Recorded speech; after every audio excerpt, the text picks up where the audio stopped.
افلا يتدبرون القرآن ام على قلوب اقفالها، تو کیا یہ لوگ قرآن میں غور نہیں کرتے یا دلوں پر قفل لگ رہے ہیں؟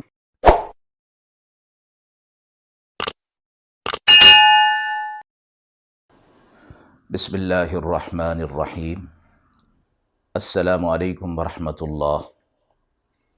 ناظرین کرام، قرآن مجید کے پاروں کے خلاصے کے اس پروگرام میں آج آپ کے سامنے پارہ نمبر 19 کا خلاصہ پیش ہے۔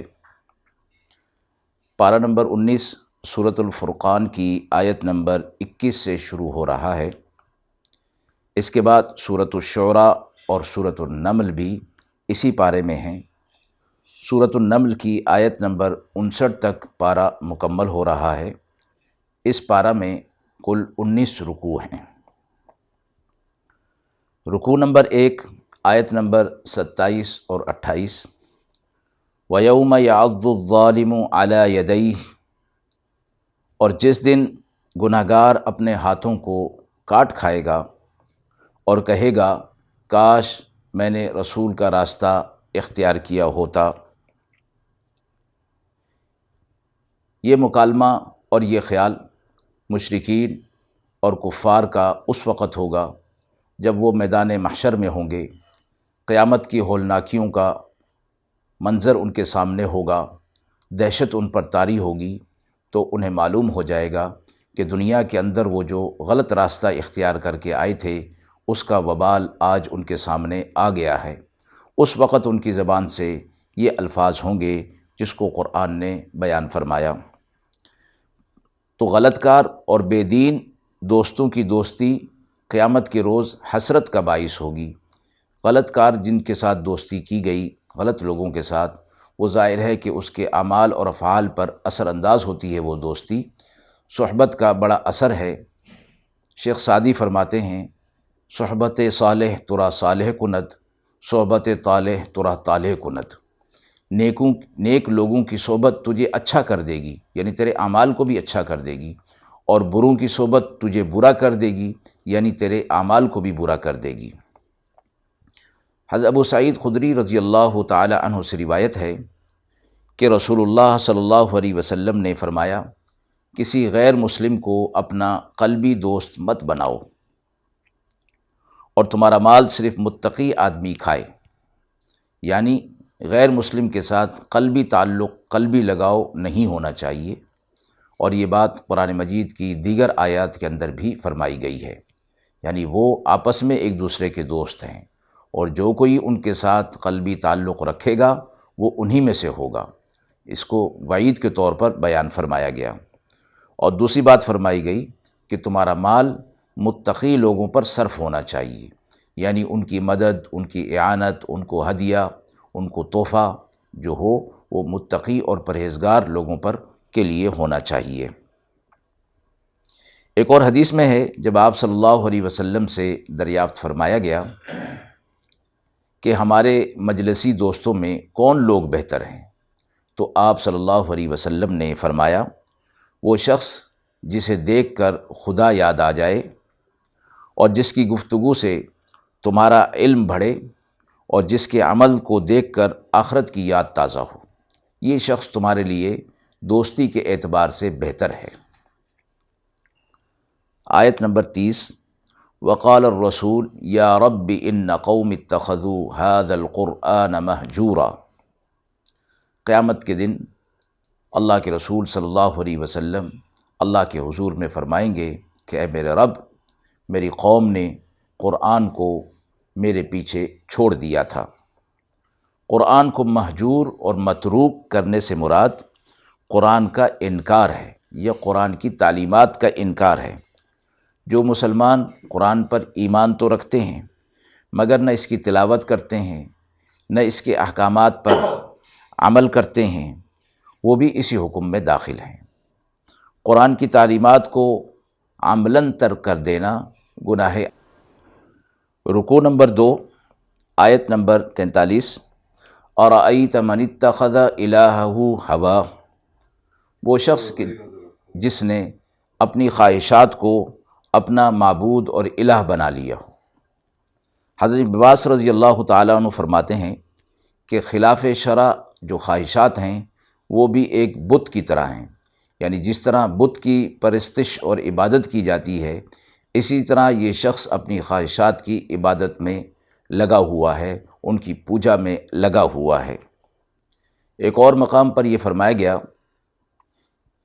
وَأَضَلَّهُ اللَّهُ عَلَى عِلْمٍ وَخَتَمَ عَلَى سَمْعِهِ وَقَلْبِهِ وَجَعَلَ عَلَى بَصَرِهِ غِشَاوَةً، کہ اللہ تعالیٰ پھر اس کے دل پر، اس کی سماعت اور بصارت پر پردہ ڈال دیتے ہیں جو شخص خواہشات کا غلام ہو جاتا ہے۔ رکوع نمبر 3 میں اللہ تعالیٰ کی قدرت کاملہ اور بندوں پر اس کے انعامات اور احسانات کا ذکر فرمایا گیا ہے۔ آیت نمبر 54 میں وَهُوَ الَّذِي خَلَقَ مِنَ الْمَاءِ بَشَرًا وَجَعَلَهُ نَسَبًا وَصِهْرًا، کہ اللہ تعالیٰ نے انسان کو اور دیگر مخلوقات کو پانی سے پیدا کیا اور انسان کے لیے نسبی اور سحری رشتے بنائے۔ نسبی رشتے وہ ہوتے ہیں جو ماں یا باپ کی طرف سے ہوں، اور سحری رشتے وہ ہیں جو بیوی کی طرف سے ہوں، جسے سسرالی رشتے بھی کہا جاتا ہے۔ یہ سب رشتے اور قرابتیں اللہ کے انعامات اور احسانات ہیں۔ انسان کی خوشگوار زندگی کے لیے یہ سب قرابتیں اور رشتے ضروری ہیں، اور انہی کے حقوق بھی بیان کیے گئے ہیں، اور ان کے حقوق کے بارے میں آخرت میں مواخذہ ہوگا۔ رکوع نمبر 4 آیت نمبر 63 وَعِبَادُ الرَّحْمَنِ الَّذِينَ يَمْشُونَ عَلَى الْأَرْضِ هَوْنًا، سورۃ الفرقان کا یہ آخری رکوع اللہ کے مقبول بندوں کے ذکر سے پر ہے کہ یہ وہ اللہ کے مقبول بندے ہوتے ہیں کہ ان کے عقائد اور اعمال سب احکام شریعہ کے مطابق ہوا کرتے ہیں۔ اللہ نے اپنے ان بندوں کو عباد الرحمن کا لقب عطا فرمایا، یعنی رحمان کے بندے۔ اگلی آیت میں انہی مقبول بندوں کی صفات کا ذکر فرمایا گیا ہے۔ پہلا وصف فرمایا عباد ہونا، پہلی صفت غلام ہونا، بندہ ہونا۔ یہ بھی دراصل ایک مومن کے لیے، مسلمان کے لیے اللہ کی طرف سے بڑا ایک اعزازی لقب ہے کہ اللہ اپنے اس بندے کو، اس مومن کو، مسلمان کو اپنا بندہ قرار دے رہا ہے، اور بندے کا معنی کہ اس کے تمام اعمال اور افعال کا اختیار اس کے آقا اور مولا کے اختیار میں ہوتا ہے۔ اس لیے مسلمان کے لیے بندہ ہونا بہت بڑا اور اعزازی لقب ہے۔ دوسری صفت یمشون علی الارض ہونا، زمین پر تواضع کے ساتھ چلتے ہیں، اکڑ کر متکبرانہ چال نہیں ہوتی۔ یہ بھی ایک ان کی ظاہری نشانی بتائی گئی کہ ان کی چال بھی تواضع والی ہوتی ہے، تکبر والی نہیں ہوتی۔ تیسری صفت وَإِذَا خَاطَبَهُمُ الْجَاهِلُونَ، جب ان کا مخاطب کوئی جاہل ہو جاتا ہے یا ان کے ساتھ کسی کا تعلق ایسا ہو جاتا ہے تو وہ ان جاہلوں کے ساتھ الجھتے نہیں ہیں، بلکہ ان کو سلام پیش کرتے ہیں، اور اس سلام سے مراد ظاہری سلام نہیں بلکہ ان کے لیے بہتری اور سلامتی کی دعا کرنا مراد ہے۔ بیوقوف اور جاہلانہ باتیں کرنے والوں سے انتقامی معاملہ بھی وہ نہیں کرتے۔ چوتھی صفت والذین یبیتون لربہم سجدا وقیاما، وہ اپنے رب کے سامنے سجدہ کرتے ہوئے اور قیام کرتے ہوئے رات گزارتے ہیں۔ عبادت میں شب بیداری کی بڑی اہمیت بیان فرمائی گئی ہے۔ اس کو تہجد پڑھنا یا قیام اللیل بھی کہا جاتا ہے، اور آپ صلی اللہ علیہ وسلم نے اس کی بڑی فضیلت بیان فرمائی ہے، اور اس لیے یہاں پر صفت میں رات کی نماز یعنی قیام اللیل کا ذکر ہے کہ عام طور پر یہ وقت آرام کا ہوتا ہے۔ اس وقت میں عبادت کا کام ایک مشقت کا کام ہے۔ اپنے آرام کو چھوڑ کر اللہ کے حضور میں کھڑے ہو جانا، تو فرمایا کہ یہ ایک اپنے اوپر مشقت ڈال کر جب آدمی یہ کام کرتا ہے تو اللہ کے ہاں اس کی بڑی قدر ہے۔ اور یہ فرمایا گیا کہ جب سب لوگ آرام کر رہے ہوں اور یہ شخص جو ہے اپنے آرام کو چھوڑ کر اللہ کی حمد و ثنا بیان کر رہا ہو، تو اللہ رب العزت اپنے فرشتوں کو اس پر گواہ بنا لیتے ہیں کہ میرا یہ بندہ جو مانگ رہا ہے میں نے وہ دے دیا، اور جس چیز سے پناہ مانگ رہا ہے میں نے اسے پناہ دے دی۔ تو رات کی نماز کو تہجد کہا جاتا ہے، اس کو قیام اللیل بھی کہا جاتا ہے۔ پانچویں صفت والذین یقولون ربنا اصرف عنا عذاب جہنم، یہ مقبولین عبادت گزاری کے ساتھ ساتھ اللہ کا خوف بھی دل میں رکھتے ہیں، اور فرمایا کہ یہ وہ خوف نہیں ہوتا کہ جو کسی نقصان دہ چیز کا ہوتا ہے، بلکہ یہ خوف قرب اور رضامندی کی علامت ہوا کرتا ہے۔ یعنی انسان اللہ کی عظمت کو دل میں رکھتے ہوئے اور اللہ کی بڑائی کو دل میں رکھتے ہوئے یہ خوف رکھتا ہے کہ اس کا کوئی عمل اللہ کی ناراضگی کا باعث نہ بن جائے، اس قسم کے خوف مراد ہے۔ اور آخرت کی بھی فکر رکھتے ہیں، اللہ سے دعائیں کرتے رہتے ہیں کہ اللہ ہمیں آخرت کے عذاب سے بچا لے۔ چھٹی صفت والذین اذا انفقوا لم یسرفوا، یہ مقبول بندے مال خرچ کرنے کا جب موقع آتا ہے نہ تو اسراف کرتے ہیں اور نہ بخل سے کام لیتے ہیں، بلکہ میانہ روی اختیار کرتے ہیں۔ ساتویں صفت والذین لا يدعون مع اللہ، یہ مقبول بندے اپنے عقیدے میں بڑے پختہ ہوتے ہیں، اللہ کے سوا کسی کی عبادت نہیں کرتے، شرک سے اپنے آپ کو دور رکھتے ہیں۔ آٹھویں اور نویں صفت ولا يقتلون النفس التي حرم اللہ الا بالحق، کسی کو ناحق قتل نہیں کرتے، ولا یزنون، اور نہ زنا کے پاس جاتے ہیں۔ اسی آیت کے آخر میں فرمایا ومن یفعل ذلک یلقى اثاما، جو شخص بھی ایسے گناہوں میں مبتلا ہوگا وہ اس کی سزا ضرور پائے گا۔ دسویں صفت والذین لا یشہدون الزور، یہ لوگ جھوٹ اور باطل کی مجلسوں میں شریک نہیں ہوتے، یعنی ایسی مجلسیں جہاں پر غیر شرعی غیر اخلاقی کام ہو رہے ہوں، بات ہو رہی ہو، اس میں یہ شریک نہیں ہوتے۔ 11ویں صفت وَإِذَا مَرُّوا بِاللَّغْوِ مَرُّوا كِرَامًا، یعنی اگر لغو اور بیہودہ مجلسوں میں کبھی ان کا گزر اتفاقاً ہو جائے تو وہ سنجیدگی اور شرافت کا مظاہرہ کرتے ہوئے وہاں سے گزر جاتے ہیں۔ 12ویں صفت والذین اذا ذکروا بآیات ربہم، جب ان کو اللہ کی آیات اور آخرت کی یاد دلائی جاتی ہے تو وہ ان کی طرف اندھوں اور بہروں کی طرح متوجہ نہیں ہوتے، بلکہ ان میں غور اور فکر کرتے ہیں، دانا اور بینا ہو کر اس میں غور اور فکر اور تدبر کرتے ہیں، اور غافلوں کی سی کیفیت ان پر طاری نہیں ہوتی۔ فرمایا احکام دین قرآن و سنت کا صرف مطالعہ اور علم کافی نہیں، بلکہ سمجھ کر اور غور اور فکر کر کے اس پر عمل کرنا بھی ضروری ہے۔ 13ویں صفت والذین یقولون ربنا هب لنا من ازواجنا وذریاتنا قرۃ اعین وجعلنا للمتقین اماما، یہ بندے اللہ تعالیٰ سے دعا کرتے ہیں کہ اے ہمارے رب، ہماری ازواج اور ہماری اولاد کو ہمارے لیے آنکھوں کی ٹھنڈک بنا دیجیے، یعنی انہیں وہ اپنی زندگی میں اللہ اور اس کے رسول صلی اللہ علیہ وسلم کی اطاعت میں مشغول دیکھیں، یہی چیز ان کے لیے آنکھوں کی ٹھنڈک بن سکتی ہے۔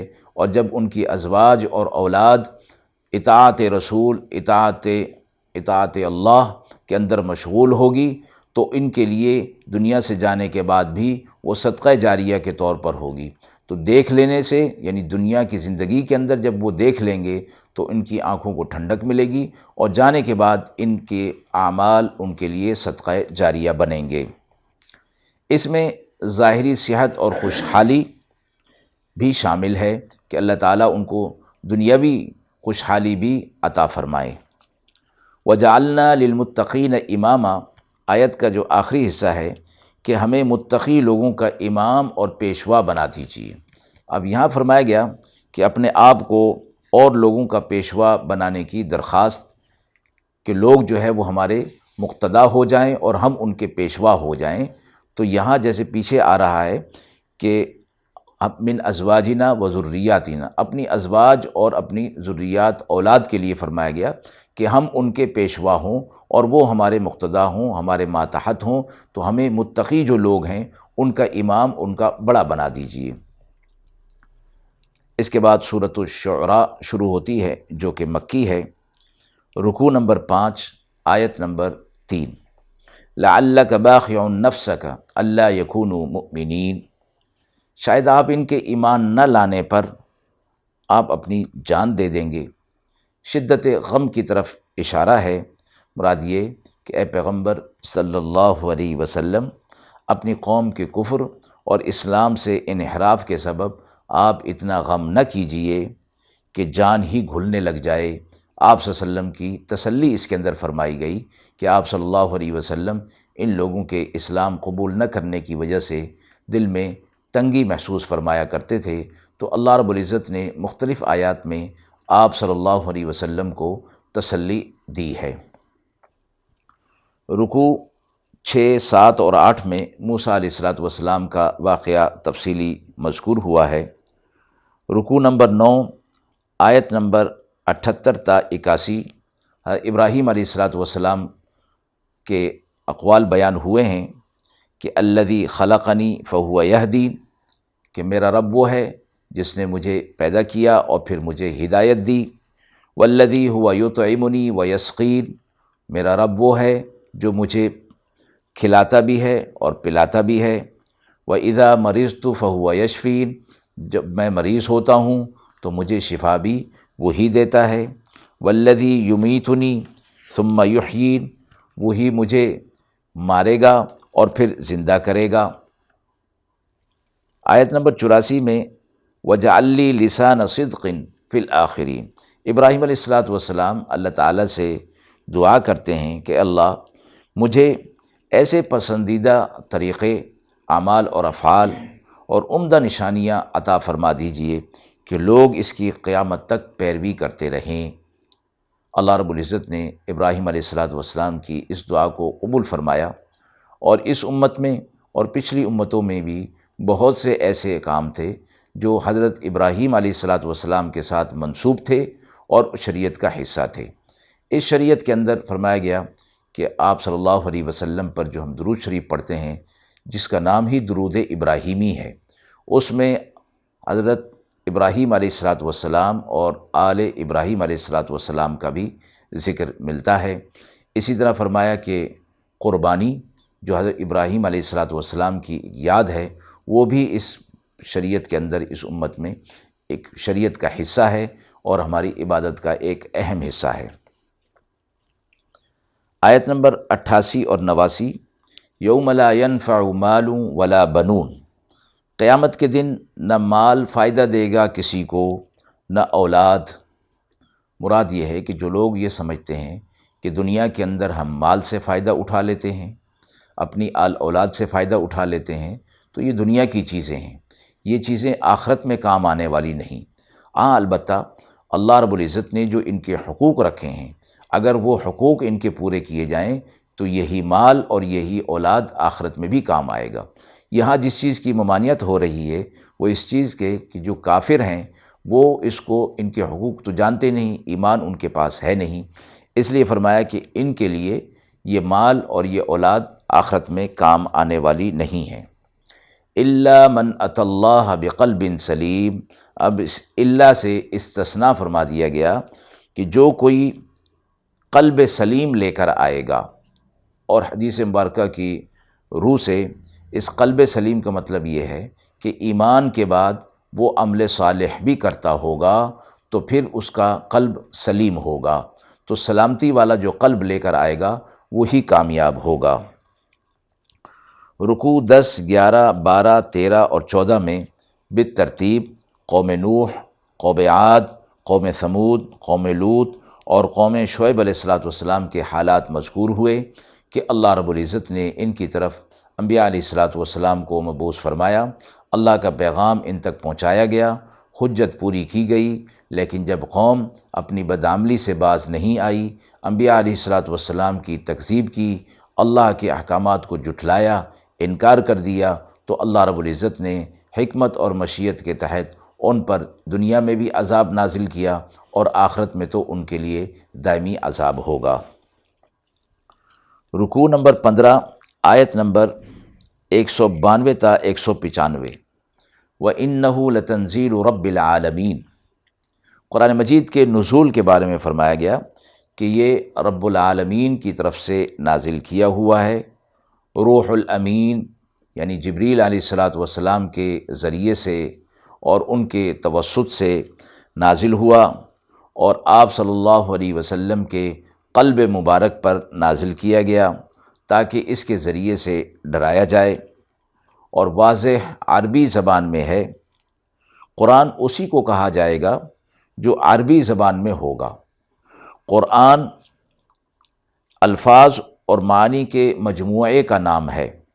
قرآن مجید کے ترجمے کو قرآن کہنا جائز نہیں ہے، البتہ قرآن ایک طرف، قرآن کا متن ایک طرف اور اس کا ترجمہ دوسری طرف، اس کو قرآن یا اس کا ترجمہ کہا جا سکتا ہے۔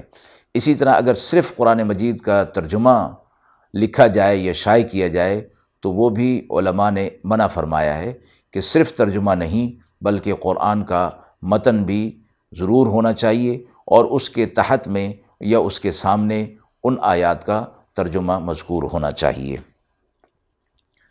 آیت نمبر 214، وَأَنذِرْ عَشِيرَتَكَ الْأَقْرَبِينَ۔ آپ صلی اللہ علیہ وسلم کو فرمایا گیا کہ آپ اپنے نزدیک کے کنبے کو ڈرائیے۔ کنبہ اور خاندان کے لوگ اپنے سے قریب ہونے کی بنا پر اس بات کا زیادہ حق رکھتے ہیں کہ انہیں خیر کا پیغام انہیں پہلے پہنچایا جائے اور دوسروں سے انہیں مقدم رکھا جائے۔ قرآن مجید کی دیگر آیات میں بھی فرمایا گیا، قُوا أَنفُسَكُمْ وَأَهْلِيكُمْ نَارًا، اپنے آپ کو بھی اور اپنے اہل کو بھی آگ سے بچاؤ۔ آیت نمبر 224، وَالشُّعَرَاءُ يَتَّبِعُهُمُ الْغَاوُونَ۔ شعراء برائی کی پیروی کر رہے ہوتے ہیں، بے راہ روی کی پیروی کر رہے ہوتے ہیں۔ شعر لغت میں ایسے کلام کو کہا جاتا ہے جس میں محض خیالی اور غیر تحقیقی بات ہو۔ مشرک شعراء یہاں مراد ہیں، ان کی اتباع سرکش شیاطین کرتے ہیں۔ آیت نمبر 227 میں ایک استثناء بیان فرمایا گیا، إِلَّا الَّذِينَ آمَنُوا وَعَمِلُوا الصَّالِحَاتِ۔ یہ استثناء یہ فرمایا گیا یعنی ہر شعر مطلقاً برا نہیں، جو اشعار معاصی اور مکروہات سے پاک ہوں اور ان میں وہ مضامین ہوں جن میں وعظ اور نصیحت ہو تو وہ محمود بھی ہیں اور ان کا انکار بھی نہیں کیا جا سکتا۔ اللہ کی یاد اور آخرت سے غافل کر دینے والے اشعار مذموم ہیں، اور جن اشعار سے اللہ کی یاد اور نصیحت ملتی ہو وہ محمود ہیں۔ اس کے بعد سورۃ النمل شروع ہوتی ہے جو کہ مکی ہے۔ رکوع 16، آیت نمبر 4، ان الذین لا یؤمنون بالآخرۃ زینا لہم اعمالہم۔ وہ لوگ جو آخرت پر ایمان نہیں رکھتے تو ہم ان کے اعمال، دنیا کے اعمال، ان کی نظروں میں مزین اور خوشنما کر دیتے ہیں، اور وہ سمجھتے ہیں کہ ہم بہت اچھا کام کر رہے ہیں، حالانکہ وہ بہت برا کام کر رہے ہیں۔ اور دنیا کے اعمال، دنیا کے کام ظاہری اعتبار سے کتنے ہی خوشنما کیوں نہ ہوں، چونکہ ان پر آخرت کے اعتبار سے کوئی اجر اور ثواب مرتب ہونے والا نہیں، اس لیے وہ بالکل بیکار ہیں۔ تو قرآن مجید کے اندر بار بار ایسی چیزوں کی طرف توجہ دلائی گئی کہ جو آخرت کے اعمال ہیں ان پر نظر ہونی چاہیے۔ یا ایھا الذین آمنوا اتقوا اللہ ولتنظر نفس ما قدمت لغد، اس چیز پر نظر رکھو کہ تم اپنے کل کے لیے کون سے اعمال اللہ کے ہاں بھیج رہے ہو۔ تو یہ جو آخرت پر ایمان نہیں رکھتے تو ان کے سارے اعمال غارت ہو جائیں گے۔ رکوع نمبر 17 میں حضرت سلیمان علیہ الصلاۃ والسلام کا مشہور واقعہ مذکور ہے۔ آیت نمبر 19 میں وَأَدْخِلْنِي بِرَحْمَتِكَ فِي عِبَادِكَ الصَّالِحِينَ، عمل صالح اور اس کے قبول ہو جانے کے باوجود جنت میں داخلہ اللہ تعالیٰ کے فضل و کرم سے ہی ہوگا۔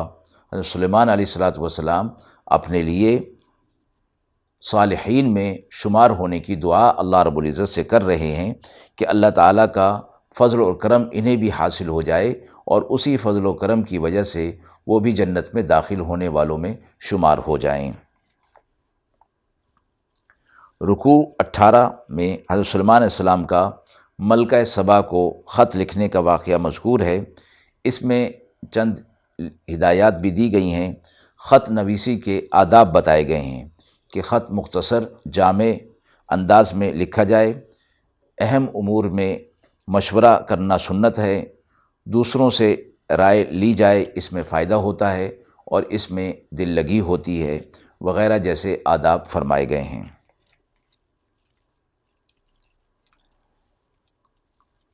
رکوع نمبر 19 میں بلقیس یعنی ملکہ سبا کا تخت سلیمان علیہ الصلاۃ والسلام کے دربار میں لانے کا تذکرہ ہے۔ آیت 38 میں فرمایا گیا یا ایھا الملأ ایکم یأتینی بعرشھا قبل ان یأتونی مسلمین، کہ تم میں سے کون ہے کہ جو ملکہ سبا کے مجھ تک آنے سے پہلے اس کا تخت لے آئے۔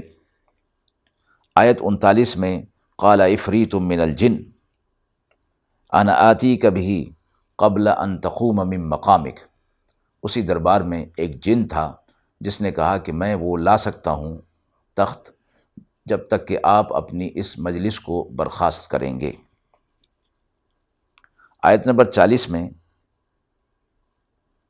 قال الذی عندہ علم من الکتاب قبل ان یرتد الیک طرفک، ایک نے کہا جس کے پاس کتاب کا علم تھا، اس نے کہا کہ میں اتنے وقت میں لا سکتا ہوں جتنی دیر میں آپ اپنی آنکھ جھپکیں گے، پلک جھپکنے کی دیر میں میں ملکہ سبا کا تخت آپ کے سامنے پیش کر سکتا ہوں۔ اور یہ فرمایا، اس کے بعد فرمایا قال ھذا من فضل ربی، یہ میرے رب کی فضل کی وجہ سے ہے، یہ میرے رب کا فضل ہے کہ اس نے مجھے یہ طاقت عطا فرمائی ہے۔ رکوع نمبر 19 میں قوم لوط کا تذکرہ آیا ہے۔ آیت 59 میں قل الحمد للہ وسلام علی عبادہ الذین اصطفیٰ، آپ صلی اللہ علیہ وسلم کو مخاطب کر کے فرمایا گیا کہ آپ اللہ کا شکر ادا کریں کہ آپ کی امت پر دنیا کے عذاب عام سے آپ کی امت کو محفوظ رکھا گیا ہے۔ پچھلی آیات کے اندر مختلف قوموں کے عذابات کا ذکر تھا، تو آپ صلی اللہ علیہ وسلم سے فرمایا گیا کہ آپ کی امت پر عذاب عام نہیں ہوگا کہ جس میں پوری امت ملیا میٹ ہو جائے، صفحہ ہستی سے نابود ہو جائے، ایسا عذاب نہیں آئے گا۔ یہ آپ صلی اللہ علیہ وسلم کی دعا تھی، اس وجہ سے آپ صلی اللہ علیہ وسلم سے فرمایا گیا کہ آپ اس پر اللہ کا شکر ادا کریں۔ اور اسی سے امت کو بھی یہ سبق ملتا ہے کہ جب آپ صلی اللہ علیہ وسلم کی دعا کی وجہ سے ان پر اللہ کا عذاب عام نہیں آ رہا تو اللہ کا شکر بھی ادا کریں اور آپ صلی اللہ علیہ وسلم کی اطاعت اور آپ صلی اللہ علیہ وسلم کے احسانات کو بھی یاد کریں۔ آیت نمبر 39 پر پارہ نمبر 19 مکمل ہوا۔ وآخر دعوانا ان الحمد للہ رب العالمین۔